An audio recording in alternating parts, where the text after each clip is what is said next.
An elderly Cheshire couple have been forced to demolish their dream home after a government inspector decided they had broken planning rules. But they claim that they're having to move into a canal boat because of mistakes made by the local council. Phil McCann reports. Ken and Barbara having one last look at their home. 5 years after they built it, they're having to knock it down. They removed the doors. This was the main area. Before the demolition crews moved in, they showed me around. Well, we had a television over in that corner. We had some units around here.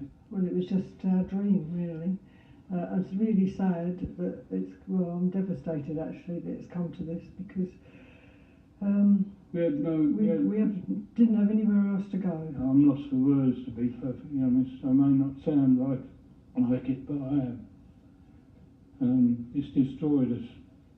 Well, you can tell that until very recently this was a home, but this building was actually originally built as a warehouse 6 years ago.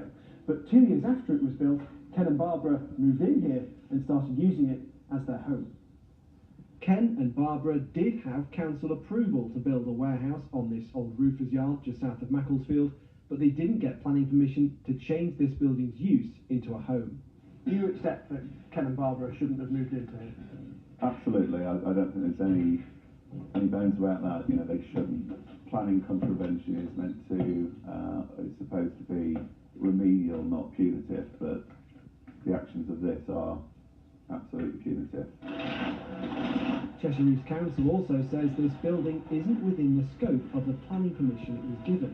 Ken and Barbara say the council gave them incorrect information when they applied for it, but the local authority insists its advice was clear. It says the owners chose to ignore it and moved into the unauthorised dwelling. The council was backed by a government inspector at an appeal. We're hoping that this is finalised, it, they're off our backs. Whatever the rest of our life is, we can live it. Ken and Barbara's new home is this narrow boat that's moored next to their land. Their children have had to come together to buy it for them. We've got the love of our children. And that'll see us through. Phil McCann, BBC North West Tonight, Sutton in Cheshire.